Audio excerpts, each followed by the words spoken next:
1 जून 1984 पंजाब में आने जाने वाली बसों और ट्रेनों पर रोक लगा दी गई। फोन कनेक्शन काट दिए गए। मीडिया को राज्य से बाहर कर दिया गया। भारतीय सेना के मार्च से धरती कांप रही थी। अमृतसर की ओर बढ़ते टैंकों की गर्जना आसमान का कलेजा चीर रही थी। सेना के जवान और टैंकों की मंजिल एक थी, अमृतसर का स्वर्ण मंदिर। 3 जून को पूरे पंजाब में कर्फ्यू लगा दिया गया। ऐसा लग रहा था कि कुछ बहुत बड़ा होने वाला है, कुछ ऐसा जो ना आज तक कभी हुआ था और ना ही कभी होने वाला था। तैयारी थी ऑपरेशन ब्लू स्टार की। 3 जून तक भारतीय सेना ने मंदिर को चारों ओर से घेर लिया और 4 जून को सेना ने गोलाबारी शुरू कर दी। लेकिन सेना के लिए ये सब इतना आसान नहीं होने वाला था। मंदिर में बैठे खालिस्तानी समर्थकों ने सेना को करारा जवाब दिया। 5 जून को सेना को बख्तरबंद गाड़ियों और टैंकों तक का इस्तेमाल करना पड़ा। 6 जून की सुबह को खबर मिली कि भिंडरेवाला मारा गया। सिख इस रूप ਨੂੰ ਪਸੰਦ ਨਹੀਂ ਕਰਦੇ, ਸਿੱਖਾਂ ਨੂੰ ਖਤਮ ਕਰਨਾ ਚਾਹੁੰਦੇ ਕਿਉਂਕਿ ਸਿੱਖ ਇਸ ਰੂਪ ਨੂੰ ਖਤਮ ਕਰਨ ਵਾਲੀਆਂ ਬਹੁਤ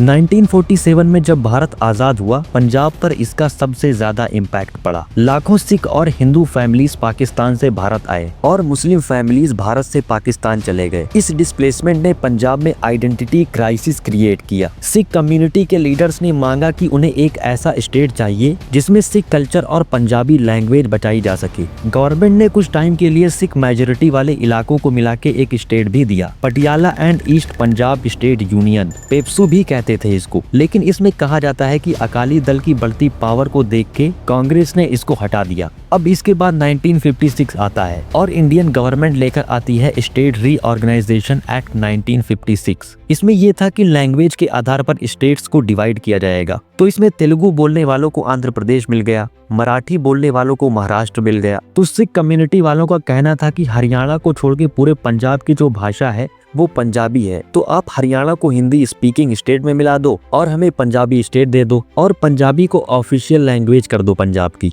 लेकिन सरकार ने इस डिमांड को पूरी तरह से रिजेक्ट कर दिया। तो इन सारी वजह से अकाली दल के लीडर मास्टर तारा सिंह ने कहा कि अब बस बहुत हो गया, हमारे साथ भेदभाव किया जा रहा है। मास्टर तारा सिंह ने कहा कि सिख रिलीजन तभी बचेगा जब सिख प्रांत होगा और यहीं से इन्होंने पंजाबी सूबा मूवमेंट स्टार्ट कर दिया। इसके बाद पंजाब को डिवाइड कर दिया गया। पंजाब को 3 स्टेट्स में डिवाइड किया गया था, पंजाब, हरियाणा और हिमाचल प्रदेश। अब पंजाब एक अलग स्टेट बन चुका था। इसके बाद पहली बार इलेक्शंस होते हैं। पंजाब में अकाली दल इलेक्शन लड़ती है और इलेक्शन जीत भी जाती है, लेकिन अपने 5 साल पूरे नहीं कर पाती। इसके बाद फिर जीतती है, लेकिन फिर सरकार गिर जाती है। आनंदपुर साहिब रिजोल्यूशन पंजाब में बहुत पॉपुलर होने लगा था, जिससे अकाली दल बहुत स्ट्रॉन्ग हुआ और आगे चलकर अकाली दल ने कांग्रेस को भी हराया। अब इसको डील करने के लिए कांग्रेस को एक ऐसा फेस चाहिए था जो अकाली से ज्यादा रिलीजियस हो। अब यहीं से एंट्री होती है एक ऐसे इंसान की जिसकी वजह से पंजाब की पॉलिटिक्स 360 डिग्री चेंज हो जाती है। अब देखिए, पंजाब के अंदर कई रिलीजियस ऑर्गेनाइजेशन है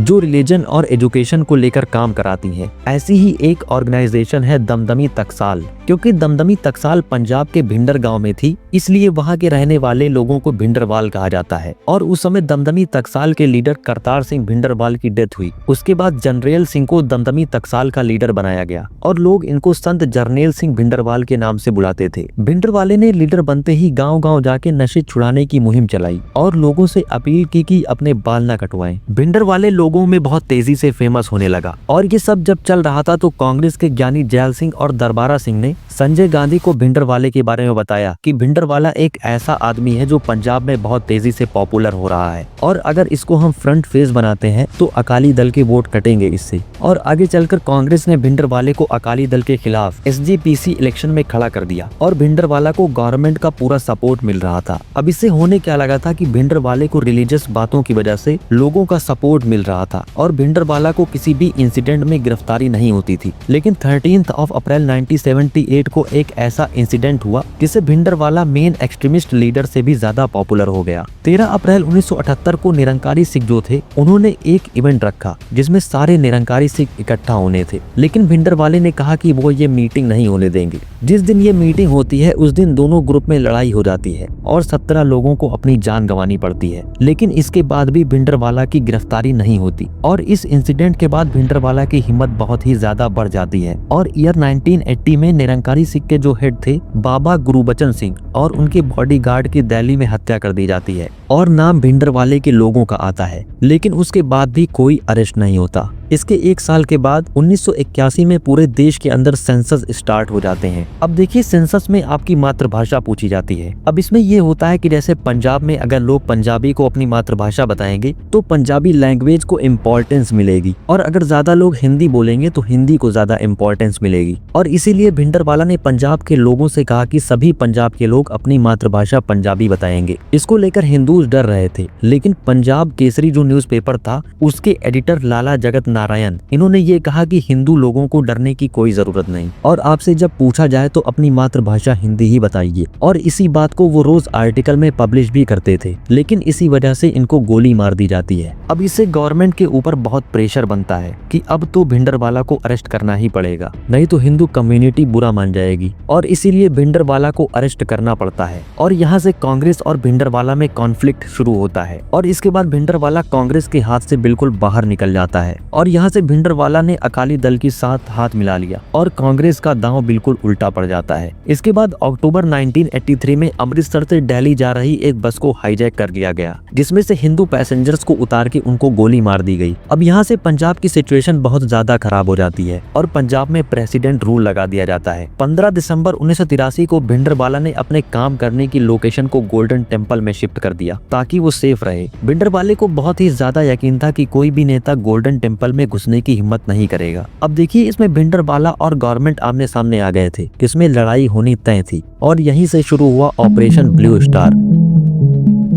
आर्मी वाले सादे कपड़े में गोल्डन टेम्पल के अंदर जाने लगे थे ताकि भिंडरवाले के फाइटर्स, उनकी एक्टिविटी, इन सब का पता चल सके। आर्मी की तरफ से जो ये ऑपरेशन था, इसका जिम्मा मेजर कुलदीप सिंह बरार को दिया गया था, एक क्लीन शेव सिख ऑफिसर को। 1 जून 1984 को पूरे पंजाब में कर्फ्यू लगा दिया गया और सभी लोकल और फॉरेन न्यूज रिपोर्टर्स को अमृतसर से बाहर कर दिया गया। लेकिन एक रिपोर्टर थे जो एसोसिएटेड प्रेस में थे, जिनका नाम था ब्रह्मा शैलनी। ये उस टाइम पंजाब के अंदर ही रह गए थे, जिसमें इन्होंने रिपोर्ट किया जो उस समय टाइम्स ऑफ लंदन न्यूज़पेपर में भी कवर हुई, जिसमें इन्होंने कहा कि सिखों को गोली मारी जा रही है और 1000 से भी ज्यादा सिख मिलिटेंट्स को मार दिया गया है, जबकि गवर्नमेंट का जो ऑफिशियल डेटा था उसमें 600 ही बोला गया था। और आगे चलकर ब्रह्मा के ऊपर केस चला दिया गया मिस इन्फॉर्मेशन और रूल ब्रेक करने के लिए। जितने भी लोग अंदर आ रहे थे उनको भिंडरवाला अंदर ही रोक ले रहा था ताकि आर्मी अटैक न कर सके। आर्मी को लग रहा था कि भिंडरवाला को आसानी से हरा देंगे, लेकिन ऐसा हुआ नहीं। ये लोग भारी प्रिपरेशन के साथ आए थे, रॉकेट लॉन्चर्स, एंटी टैंक बंदूकें, स्नाइपर्स, बिल्कुल एक ट्रेन मिलिट्री की तरह वो लोग ऑपरेट कर रहे थे। 5 जून को गोल्डन टेम्पल के अंदर सभी लोगों को सरेंडर करने के लिए कहा गया और 6 जून को आर्मी ने भिंडरवाला को मार दिया। इस ऑपरेशन के बाद आर्मी के 8 कंटोनमेंट में से